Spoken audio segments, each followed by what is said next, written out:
Welcome back, squad. Thank you guys so much for tuning in. I am now back from a snowboarding accident that happened to me last week. It left my eye a little bloodshot and my whole face was against the snow after the fall, so I had to go to the hospital. And the accident looked a little bit like this. Oh! Oh! Now you see what I'm talking about. So it took me about a week to recover mostly from that fall, but I am glad to be back now, and I wanted to bring this news to you guys. So there has been some major developments with NEO and Nash, which is the NEO Decentralized Exchange. Now, they are really excited about it, and they've been talking about it quite a bit at the NEO DevCon, and it's scheduled for March 31st, the actual beta launch for this exchange. Now, a lot of people are really hyped about this because the ICO for it started out in September last year, and now they're going to get to see the beta launch. And people are hyped about the user interface. They're hyped about the protocols on the back end that are running this. They're supposed to be really secure, and a lot of time went into developing these protocols, which we'll talk about very soon once we get into the interview at the DevCon there. Now, you can see a pre-release screenshot of the exchange here, and it looks extremely user-friendly. So you select your coin or your platform, and then you can just sell them like a regular exchange. Now, the beauty of this is the back end, right? There is no centralized area for failure. That is the best part of decentralized exchanges. And I also like the fact that they have been developing this since September, and they've put a lot of their efforts into the protocols rather than into just the user interface, right? There are some decentralized exchanges which do that, where they, just develop the user interface, and users come to it, they use it, they're like, oh yeah, it's so nice, it's great, whatever. And then all of a sudden, the exchange gets hacked, all their coins are gone, exit scam, right? And so on and so forth. Now, the beauty of all of this and this decentralized exchange is the people that are making it happen, okay? There is a lot of history on these individuals, and they have done a lot of good in the NEO community. Now, the developers for Nash, which is the NEO Decentralized Exchange, are from City of Zion. And City of Zion is a global independent group of open source developers, designers, and translators formed to support the NEO core ecosystem.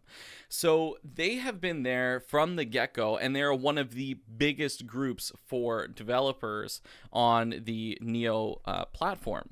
So that is really, really good to see, and they've decided to create this project. So they have developers from all over the world coming together to develop this. Now, my next question is how active are they in their development? Do they actually do what they say? Well, they do have their GitHub here, and this is amazing if you ask me. So there's 36 people involved. Now, again, how active are they? It doesn't matter how many are involved, but if they're active, then that's what I care about.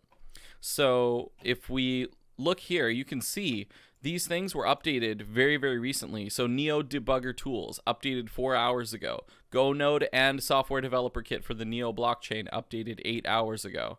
NEO Python Core, updated 10 hours ago. And the list goes on and on and on, and this is straight from their GitHub. So again, this is very, very promising because this means that they're actively contributing to the NEO platform, and they will do very well if they focus their efforts on this single project, which would be the Nash Decentralized Exchange. So let's look at the ICO. How good did they actually do, right? So it's important to know that it was first called Neon Exchange, but it's been rebranded to Nash now. It's just easier to use, easier to throw around on social media, etc., etc. And the token sale ended the 14th of September, and they raised $21 million So $21.8 million of their goal, which was $25 million. So they raised 87% during their ICO round, which is amazing. That's awesome. They got multiple companies involved, multiple partnerships, and lots of interest. They're driving a lot of interest. You can see here, very high interest, high ROI, you know, things like this. That's their rating. But anyways, so it was about 11 days worth of token sale, and they raised that amount of money, which is phenomenal.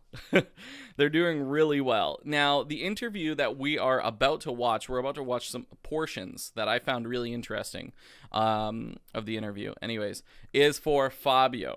Okay, so co-founder and developer of the Nash Decentralized Exchange. So he does an interview with Neo News Today, and they talk about some very key things that we're going to dive into right now. So the news is we have an API, like every exchange has an API, but we try to make this API really useful from a point of view of developing applications on it. And the thing is, to have a DEX with a very simple API is really hard because too many interactions going on there. So we decided to do some SDKs which reduce the complexity. So you have a Python, a Go, and a TypeScript SDK that makes it really easy to write applications using a DEX API. Okay, guys, so let's talk about this a little more. So what exactly is an application programming interface? Which that's an API. Now, basically what that does, or what it allows programmers and developers to do, is automatically list buy orders, sell orders, check balances, and all of these great things. Now, this is how bots work. So you may have heard of trading bots on exchanges, right?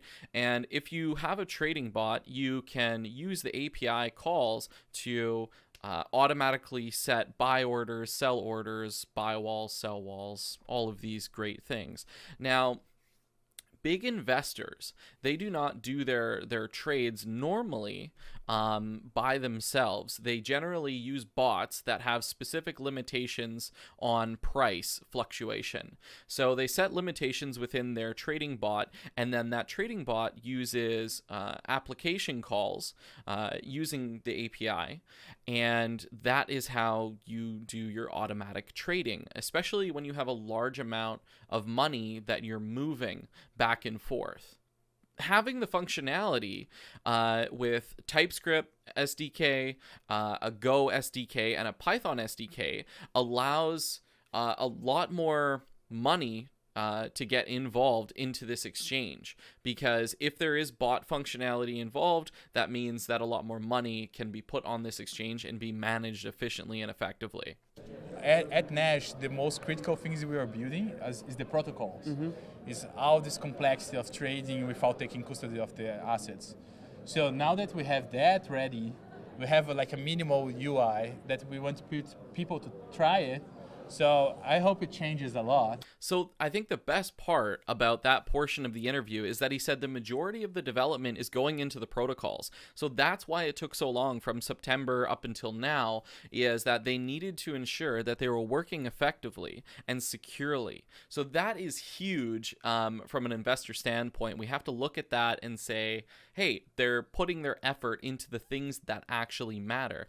Now, the other important part is that when this beta launches, the massive community of developers that they have and other investors that have been involved in the ICO are going to be able to test out the user interface, and then they're going to monitor the backend to ensure that everything is working as it should.